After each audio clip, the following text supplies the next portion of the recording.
Europe లో భారతీయులకు free education మరిన్ని వివరాలకు Videsh consult 9676502888. Hi viewers, India's largest digital media network Suman టీవీకి స్వాగతం. ప్రస్తుతం మనతో ఉన్నారు psychologist and story teller Shailaja garu. అమ్మ నమస్తే. అమ్మ నమస్తేమా.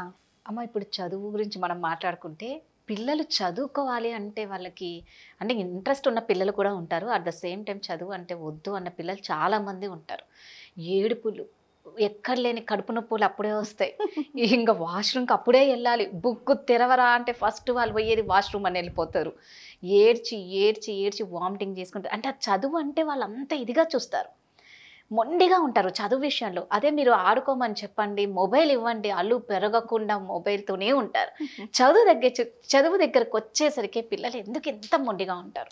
సో ఏదన్నా ఒక కథ రూపంలో ఫస్ట్ పిల్లలకి చెప్పాలి.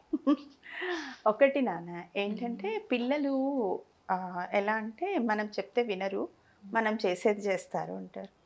వాళ్ళకి చదువుని ఇంట్రడ్యూస్ చేయడం ఈజీగా చేయాలి.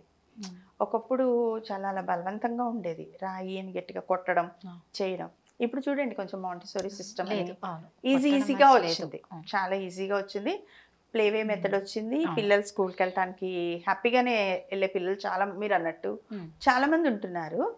ఎక్కడో అంటే మనం హ్యాండిల్ చేసే విధానం కూడా, మనం ఎంతైతే వాళ్ళని ఎందుకు చదవట్లేదు అని దెబ్బలాడతామో వాళ్ళు అంతా రివర్ట్ అవుతూ ఉంటారు. అంటే దాన్ని మనం ఒక పెద్ద భూతం లాగా పెద్ద దేనిలాగానో పిక్చరైజ్ చేస్తాం. సో ఇంట్రెస్ట్ కలిగేలా చెప్పము.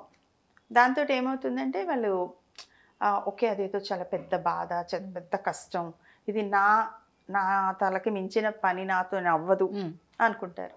సో మనం చెప్పే విధానంలో కూడా చాలా ఉంటుంది. మీరు అన్నట్టు పిల్లలకి చెప్పాలి అంటే ఓ చిన్న కథ ఖచ్చితంగా. ఎందుకంటే ఇలాగే ఒక వ్యాపారస్తుడు ఉంటాడనమాట. ఆయనకి 2 కొడుకులు. ఆయన చాలానే సంపాదించారు, అంతా బాగానే ఉంది. కానీ ఎందుకో అనిపించింది, నాకు ఏదో సెన్సిటివ్గా లోపల థాట్ వచ్చిందనమాట. నేను మీకు ఉన్నదంతా ఇచ్చేస్తాను, ఇద్దరికి సమానంగా, నేను కాశీ వెళ్ళిపోతాను అంటాడు. అనేసి అంటే పెద్ద కొడుకు అంటాడనమాట, నాన్న నాకు ఆస్తొద్దు, నేను వెళ్ళి దేశంలో అన్ని యూనివర్సిటీస్లో చదువుకుంటాను, నాకు అలా అరేంజ్ చేయండి డబ్బులు. అప్పుడు చిన్నోడు అంటాడు, నాన్న నాకేదైనా పర్వాలేదు, ఏదైనా తీసుకుంటాను, నీ వ్యాపారాలు అవన్నీ నేను చూసుకుంటాను, నువ్వు స్థిమితంగా హాయిగా వెళ్ళు నాన్న అంటాడు. అంటే ఏమన్నా వాడు లోపల అనమాట ఏదో డాన్స్ చేసేసుకున్నట్టు హ్యాపీగా అయిపోతాడు, అంతా నాకే అన్న ఎట్లయినా వద్దన్నాడు కదా అని. సో ఇంక వీడు చదువుకోక్కర్లేదు, ఏమక్కర్లేదు, ఆ బిజినెస్లు చూసుకుంటే చాలు, జిందగీ బన్గా అనుకుంటాడు. సరే అన్నేమో అలా వెళ్తూ ఉంటాడు యూనివర్సిటీస్కి అన్ని, తండ్రి కాశీకి, అన్న యూనివర్సిటీస్కి, ఇతనేమో చిన్నవాడు ఈ బిజినెస్లు డెవలప్ చేసుకోవడం, చక్కగా స్థలాలేనా పొలాలేనా తర్వాత బిజినెస్ అయినా అన్నీ చూసుకుంటూ ఉంటాడు. సరే లైఫ్ నడుస్తూ ఉంది. సరే మనం చూస్తూ ఉంటాం కదా, షార్ట్ సర్క్యూట్స్ అవుతాయి, పెద్ద పెద్ద బిల్డింగ్స్ కాలిపోయాయి అంటారు, వరదలు వచ్చాయి అంటారు, అలాగే వర్షాలు పడలేదు అంటారు, కరువు అంటారు. సో పాపం కొంతకాలం అయ్యేసరికి 1 సంవత్సరం ఇలాగా, 1 సంవత్సరం అలాగా, 1 సంవత్సరం ఇంకోలాగా, అలా అలా అలా అయ్యేటప్పటికి ఈ తమ్ముడి దగ్గర ఏమీ మిగిలిన పరిస్థితి. ఇంకా తమ్ముడికి ఏం చేయాలో అర్థం కాదు, ఊరు వదిలిపెట్టి వెళ్ళిపోవాలా, అప్పుల బాధ, తిండి గడవట్లేదు, చేద్దామంటే ఏమీ చేత కాదు, ఆ నాన్న చేసిచ్చినవి ఉన్నవి అట్ని పాపం చేసుకుందాం అనుకుంటే అతని అదృష్టమో తెలియదు, ప్రకృతి వైపరీత్యమో తెలియదు, అతనికి ఏమీ లేకుండా అయిపోయింది. సరే ఇంకా ఇల్లు వదిలిపెట్టి వెళ్ళిపోదామా అనే టైంలో అన్న వస్తూ కనపడ్డాడు. అన్న వస్తూ కనపడితే, అన్న ఏముందన్న ఇక్కడ, ఏం మిగిలిందన్న, అదిగో ఇల్లు కూడా కాలిపోయింది, బూడిద తప్ప ఏం లేదు మనకి ఇక్కడ, మనం ఇక్కడ ఏముంటాము, ఎందుకు ఉండాలి, నాకేం మిగలలేదు జీవితంలో, ఆశ లేదు అంటే అన్నాడు, అర్రె పిచ్చివాడా, అన్నిటికంటే గొప్ప ఎక్కడుందిరా అన్నాడు. ఏముందన్న అక్కడ, ఏముంటే ఏం లాభం, ఏమొస్తుంది అన్నాడు. లేదురా, విద్య అనేది కనపడని విత్తము, ధనము కనపడదు, ధనం ఏమంటే దొంగలు దోచుకోలేరు, ఎవరు ఎత్తుకెళ్ళలేరు, కాల్చలేరు, సో వరదల్లో కొట్టుకుపోదు, మనం ఉన్నంతకాలం మన బ్రెయిన్లో ఉంటుంది. ఇప్పటికి కూడా మించిపోయింది ఏమీ లేదు. చక్కగా నేను వెళ్ళాను కదా, మొత్తం విద్య అంతా సంపాదించుకుని వచ్చాను కదా, ఏ అరుగు మీదో మళ్ళీ మొదలు పెడదాం, చిన్న గురుకులంలాగా మళ్ళీ సంపాదిద్దాం, మళ్ళీ పైకొద్దాం అని చెప్పేసరికి తమ్ముడికి అప్పుడు అర్థమైందనమాట.